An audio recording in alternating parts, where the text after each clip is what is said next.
So now I would request sir to talk about a little bit about chakras. ये चक्र जो हैं, these are one of the most important component of yoga, but unfortunately the least known component. And sir, we have heard that these chakras help in the flow of energy in our body, and it is often said that we have to learn to keep these chakras open or unblocked, because then it would help in promoting our mental, emotional, and psychological well-beings. So I would request Dr. Dalela to enlighten us about the major chakras in our body that we need to know about, and how it helps us to improve ourselves, and how to decrease the stress in our life, to increase the flow of energy in ourselves. Professor Dalela, sir. Thank you. Thank you, Rita. As I said in the end of my yoga talk, that the flow of energy is fundamental to our health.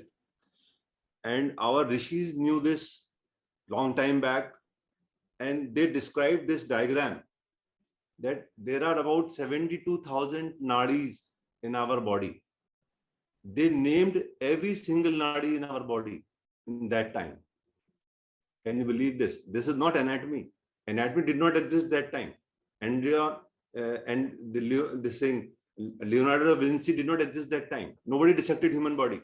They knew this by just their perception and understanding that so many nadis exist in our body, and they described that the energy flows in our body only through these circuits in that direction. Now, in the nadis, the main nadi system is in the center of our body. You will see in the center there is a vertical line which is yellow here, which is known as Sushumna Nadi. On the right of it is a nadi which is known as Pingla Nadi. On the left of it is known as Ida Nadi. All these three nadis are the centers of main direction of energy flow. They begin from your bottom, the perineum, and they ascend up in the midline of your body to reach to the brain, right? The Pingla Nadi and Ida Nadi, they move on the Sushumna Nadi like a serpent. They coil right, left, like this, as you can see in this diagram. They're not parallel to Sushumna Nadi. And at the junction where they cross to each other, there occurs a vortex of energy, right? A high energy density is created at that point, and this point is known as chakra, right? Now you will see here a symbol of sun and a symbol of moon. The Pingla Nadi is a symbol of sun. Pingla Nadi represents manlyhood, masculine characteristics. The Ida Nadi reflects feminine characteristics. Now, each one of us, irrespective of the sex, the man and a woman, we have both these nadis, Pingla and Ida. The Pingla Nadi reflects manly characteristic. That means you are more outgoing, you are more externally visible, like sun. But Ida Nadi reflects moon, a female temperament, like you are more receptive and you reflect. So you are more intuitive. So each human being has to have the balance of Pingla Nadi and Ida Nadi in his body.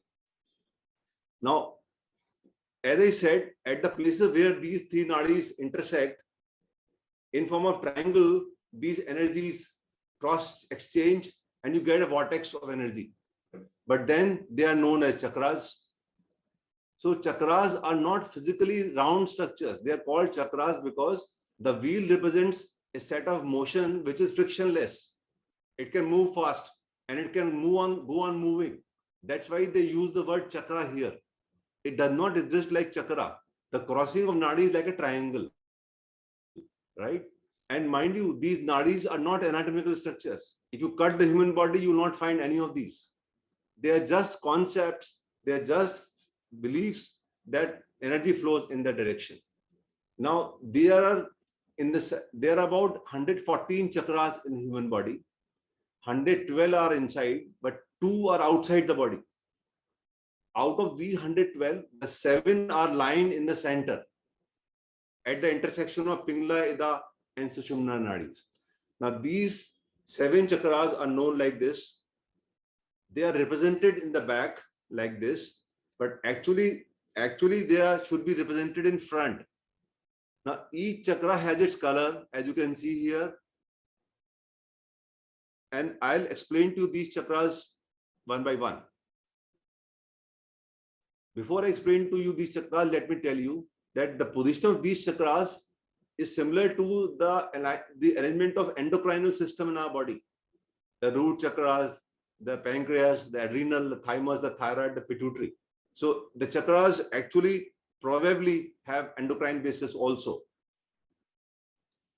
First, talking about a chakra which is known as Mooladhara chakra. This chakra is located in the perineum. The color for the chakra is assigned as red.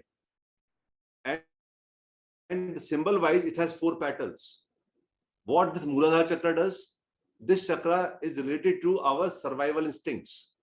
To survive as an animal, you need food and you need to sleep, right? So those people who have Mooladhara chakra more prominent, they have more emphasis on food and sleep and relaxation. These chakras are actually related to our psychological makeup. If we have one particular chakra dominant in us, our personality is like that. So Mooladhara chakra is related to our existence. So it is just like saying, I exist on this soil. The second chakra has the color of gold. The symbol has 6 petals.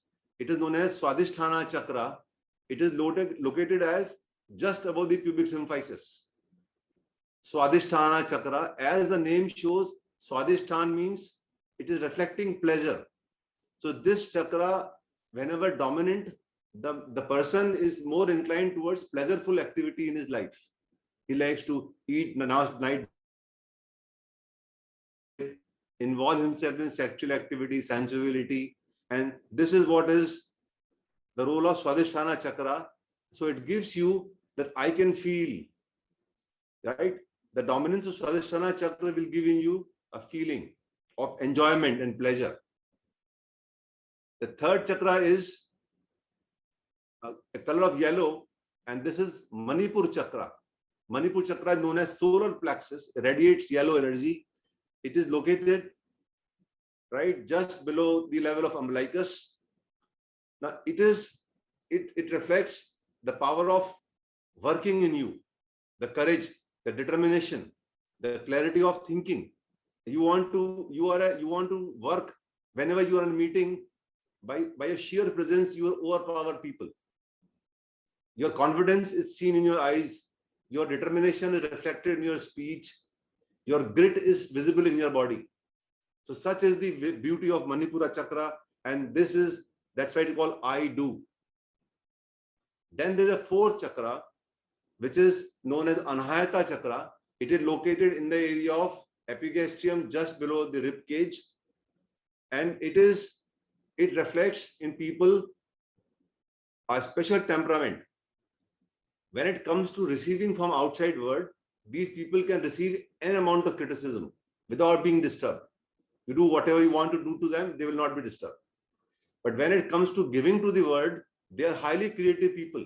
They create a piece of art, give to the world. They create a piece of music, give to the world. They create a piece of physical theorem, give to the world. Scientific fact, book, chapter, whatever. They are the people who always believe in giving and not expecting anything in return. So they are the people who love their organization, love their institution, love their people, love their country, love the world. They are people who are givers. Then the 5th chakra is Vishuddhi chakra. It is located in the pit of the throat. The color is blue, Asmani blue, and it gives you a power to speak. So these people have very high degree of communication skill, very high degree of expressing their thought. They can immediately think and they can speak with profound clarity and expression.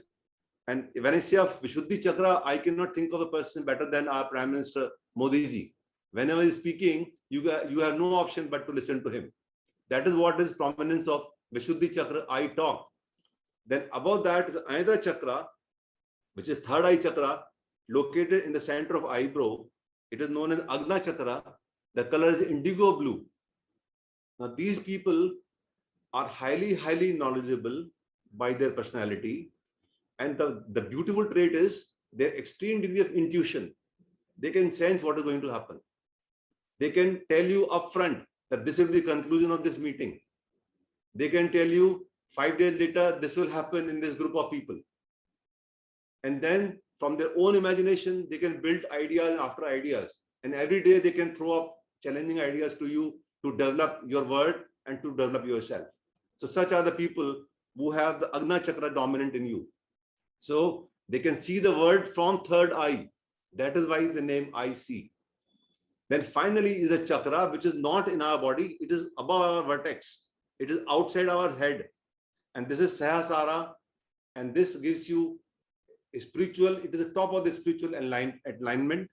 And nobody is usually, normal human being cannot reach this part of the chakra. Only select individuals have in history have reached it, like Gautam Buddha had his Sahasrara chakra prominent. Lord Paramahansa Krishna had his chakra prominent. They are the people who can connect themselves to divine through this.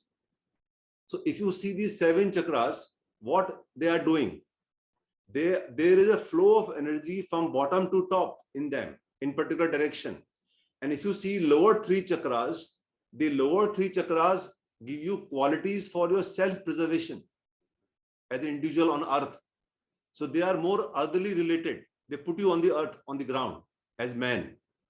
And then the top 3 chakras are related to qualities for developing divine grace, right? And a chakra in between, which is Anahata chakra, is a kind of a, which is the chakra which balances between 2. If you see the symbol of Anahata chakra, it is one triangle looking down, one triangle looking up. So this Anahata chakra is a transition from manliness to divineness. And if I were to put it like this, the Mooladhara chakra is your animal characteristic. Swadhisthana and Manipura chakra is your manly characteristic, right? You want to involve in pleasure. You want to show work to sustain your life. Anahata and other chakra is human nature, and Agna and Sahasrara makes you divine. So these chakras, if activated, is a journey from your spiritual elevation from animal to man to human to divine. And then there are ways to activate these chakras, to deblock these chakras, right? You have to sit in a posture, make a meditative posture like this, and use this Bij mantra. Each chakra has its own mantra. Like for Mooladhara, it has Lam, and you have to play it like Lam, like that, like Om. You have to sit in a posture, make that mudra in your hand, and utter this noise. At that time, think of the red chakra, think of the symbol of the chakra, think of the location of the chakra. And when you do this regularly on a sustained basis, you can activate each chakra by using these mantras, Lam, Vam, Ram, Yam, Ham, Sham, and Om, and these postures. So it is completely doable. Now, when I talk about these chakras, let me clarify one thing to you, that this is a system of spiritual evolution for human beings, from foundation to the top of the building. I'm not saying the roof is superior and foundation is inferior. Don't carry this impression, right? The quality of life, the lifespan, the stability of human beings, the purpose of human beings, the security of yourself and family will ultimately depend upon your foundation. So you have to have Mooladhara chakra, Swadhisthana chakra, Manipur chakra, very nice. And once you have done this, you can move on to higher chakras by activating them, and you achieve spiritual